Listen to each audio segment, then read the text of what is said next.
Ils ont échappé belle, hein, le Real Madrid.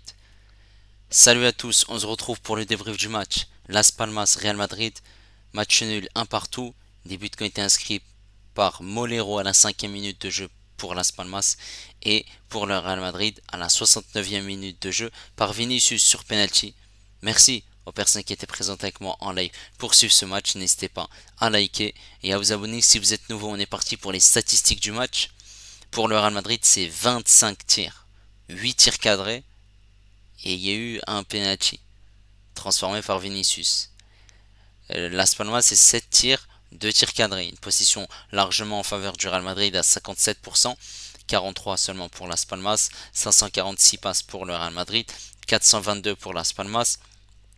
Précision de passe à 87% pour le Real Madrid, 85 pour Las Palmas, 13 fautes pour le Real Madrid, 16 pour Las Palmas, 2 cartons jaunes pour le Real Madrid, 2 cartons jaunes qui ont été obtenus par Militao et Ferland Mendy. Il y a eu un hors-jeu pour Las Palmas, 2 corners pour Las Palmas et 6 pour le Real Madrid. Et là on est parti en image pour les deux buts du match. Cette équipe de Las Palmas a joué en 4-4-2 avec Silesen, Marvin, Alex Suarez, McKenna, Marmol. Au milieu de terrain, on avait Campana, on avait également Munoz et Kyrian Rodriguez. Et en attaque, on avait à gauche Molero, à droite Sandro et en buteur McBurney. Pour cette équipe du Real Madrid, c'est Courtois le gardien de but, Lucas Vazquez, Militao, Rudiger, Ferland Mendy à gauche, le milieu à 3 composé de Tchouaméni, Modric et Valverde. Et en attaque, on avait Vinicius à gauche, Mbappé en buteur, Brahim Diaz à droite, titulaire. Donc, il y a eu 3 changements par rapport au dernier match. Brahim Diaz qui est titulaire à la place de Rodrigo, Modric à la place de Güler au milieu de terrain, Ferland Mendy à la place de Fran Garcia et Lucas Vazquez à la place de Carvajal. Finalement, c'est 4 changements. Et on est à la 3e minute de jeu, presque 4e minute de jeu, et ça va partir rapidement sur le côté gauche. Cette passe qui va être trouvée pour son partenaire. Ensuite, ici, il va lui mettre une passe en retrait et il y aura un très très bon déplacement d'un joueur de Las Palmas et son partenaire va lui donner la passe. Il va accélérer, il va faire un crochet sur Rudiger. Ensuite, il va faire la passe à son partenaire. Il va réussir à avoir le ballon. Il va réussir à s'introduire dans cette surface de réparation, à dribbler Militao et à prendre les devants sur lui et à frapper et marquer ce but, ce qui fait 1-0 pour Las Palmas.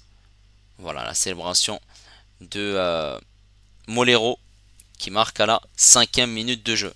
Et ensuite, on est à la 68e minute de jeu. Il y aura une occasion pour le Real Madrid. Ici, renversement de jeu de la part de Tchouaméni pour Lucas Vazquez. Ce centre du bout du pied, c'est touché par Vinicius. Ensuite, de la cuisse par Güler. Et après, ça va toucher la main. Comme vous pouvez voir ici, il y a logiquement penalty pour le Real Madrid. Ce penalty qui va être tiré par Vinicius est transformé par Vinicius, ce qui permet au Real Madrid de revenir dans ce match à un partout. Et le Real Madrid qui du coup concède ce match nul contre Las Palmas et qui aurait pu perdre puisqu'il y a eu un but de Las Palmas, sauf qu'il a été bah, il n'a pas été validé puisque c'était un hors-jeu. Donc le Real Madrid prend un point aujourd'hui. Et bah le Real Madrid en première mi-temps, ils ont eu du mal. Ils ont eu du mal puisqu'ils ont encaissé rapidement ce but. Et forcément, cette équipe était bien regroupée dans un 4-1-4-1 lorsqu'ils n'avaient pas le ballon. Ils défendaient très très bien, ils laissaient peu d'espace dans la verticalité. Forcément, cette équipe du Real Madrid, ils essayaient d'écarter, de trouver des solutions entre les lignes.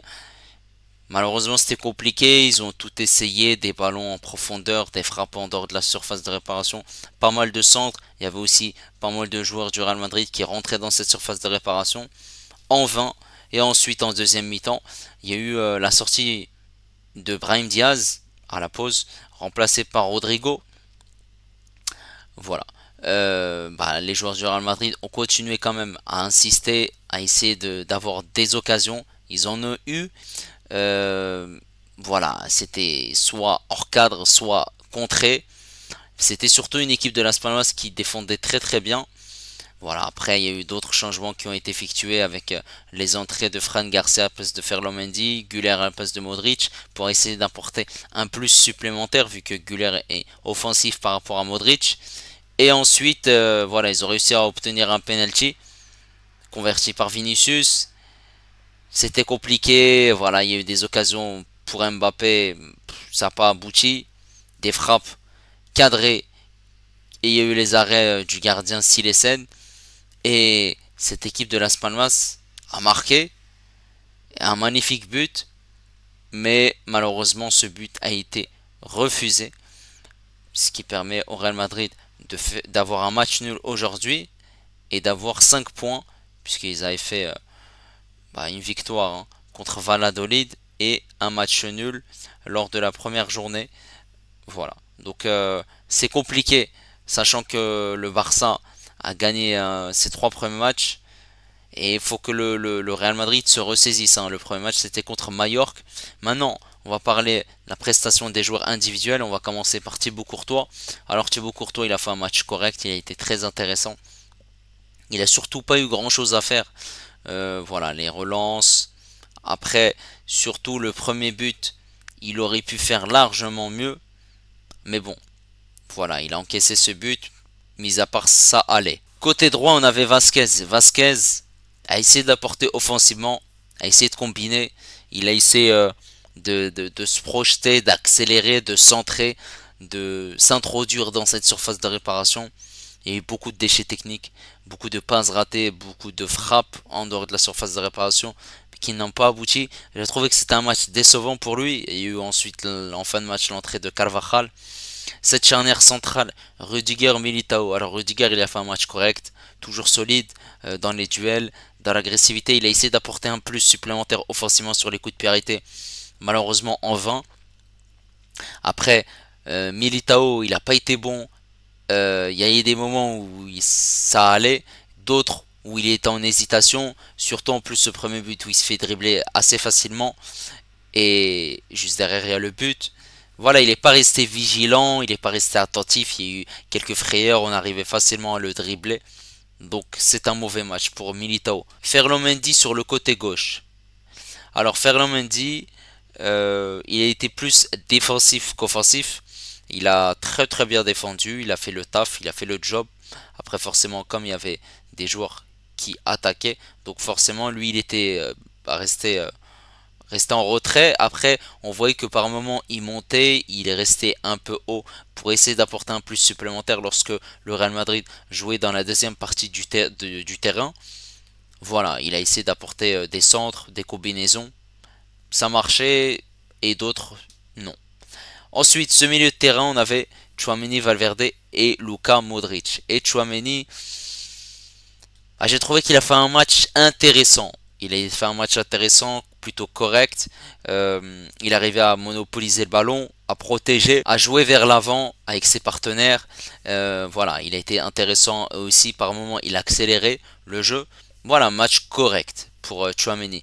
On a un cran plus haut Valverde. Valverde, il a fait un de ses matchs incroyable. Comme contre Valladolid, il a été au top du top. En plus de ça, il a eu une grosse occasion, ce coup franc, très bien tiré. Il y a eu l'arrêt de Silesen. Ça aurait pu rentrer.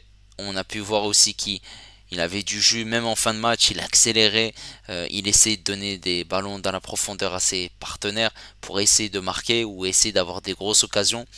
Voilà, on l'a senti très en jambes, très intéressant. Il était très très pertinent dans ce milieu de terrain madrilène. Match abouti pour Valverde. Et à ses côtés, on avait Modric.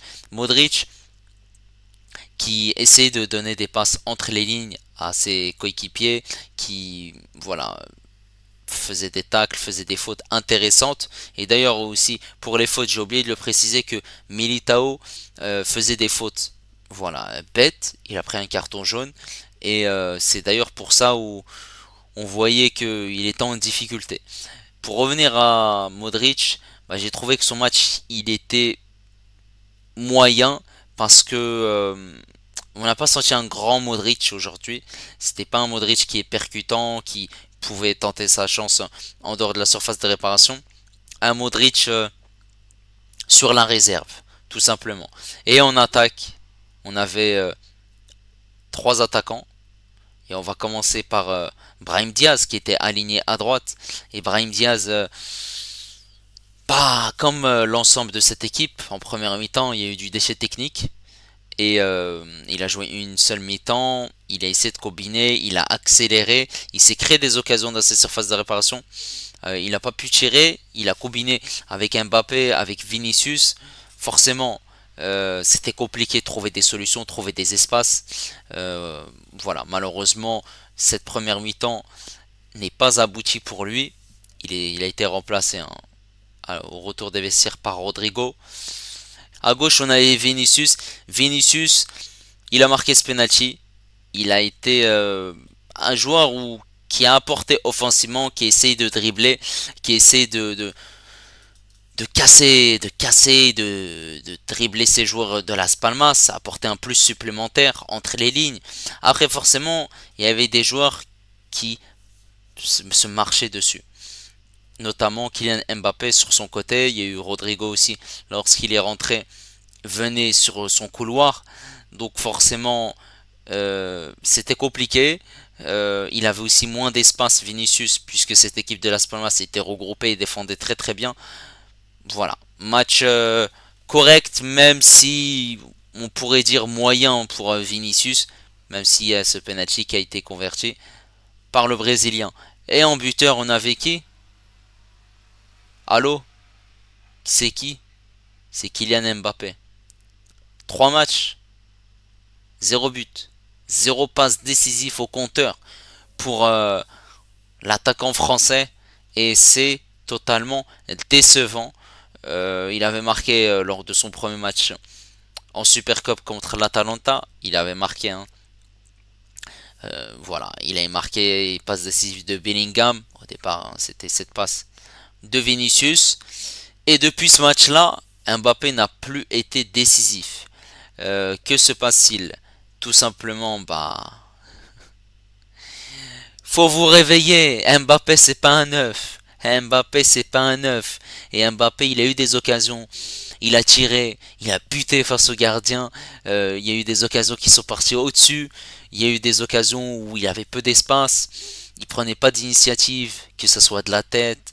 C'était compliqué. Et même, il n'était pas beaucoup servi par ses partenaires. On le voyait beaucoup décrocher, partir sur ce côté gauche. Lorsqu'il y a eu ce changement avec l'entrée de Hendrik à la place de Vinicius, il est parti sur le côté gauche. Et on a vu que c'était largement mieux. C'est compliqué parce que voilà, le Real Madrid fait du surplace, marche au ralenti. Ils avaient gagné le match précédent 3-0 et la première journée, ils avaient fait match nul. Et pendant ce temps-là, le Barça a pris tous les points possibles en fait en 3 matchs. Et le Real Madrid qui laisse des points. Voilà, Carlo Ancelotti l'a dit, il doit trouver la meilleure solution pour que ce Real Madrid fonctionne à merveille, puisque là, c'est comme si en fait, euh, on est devant un distributeur et on a une pièce de 2 euros et on la met dans le distributeur et je sais pas, on clique sur quelque chose et l'article ne tombe pas. Bah en fait, et du coup, notre pièce de 2 euros, elle reste bloquée dedans en fait. Bah c'est ça. Et j'ai l'impression c'est comme si bah, on se fait arnaquer. Et là, c'est on se fait arnaquer par Mbappé. Voilà. Plutôt les supporters madrilènes qui se font arnaquer par Mbappé. Parce que pour l'instant, il n'y a rien de concret. Il n'y a rien. C'est niet, il y a Walou. Donc, ils vont être patients jusqu'à quand? C'est un début de crise, sachant que c'est depuis 2019, il me semble, que le Real Madrid n'avait pas pris 5 points en 3 matchs. Quand même. En plus, face à des adversaires qui sont faibles sur le papier. Euh, Premier match, c'était Mallorca. Là, aujourd'hui, c'était Las Palmas. Ouais. Et lorsque le Real Madrid va affronter le Barça, l'Atlético Madrid, Villarreal, voilà, des équipes qui sont dans le haut du tableau, Girona aussi, qu'est-ce que ça va être? J'ai l'impression que voilà, la confiance n'est pas présente hein, dans cette équipe, mais surtout, J'ai l'impression qu'Mbappé est venu chambouler tous les plans de Carlo Ancelotti. Voilà. Les amis, n'hésitez pas à me dire ce que vous avez pensé de ce match. Est-ce que pour vous, Mbappé doit continuer à jouer en tant que numéro 9 ou il faut trouver une autre solution? N'hésitez pas également à liker et à vous abonner si vous êtes nouveau. Et moi, je vous dis à la prochaine. Ciao les amis.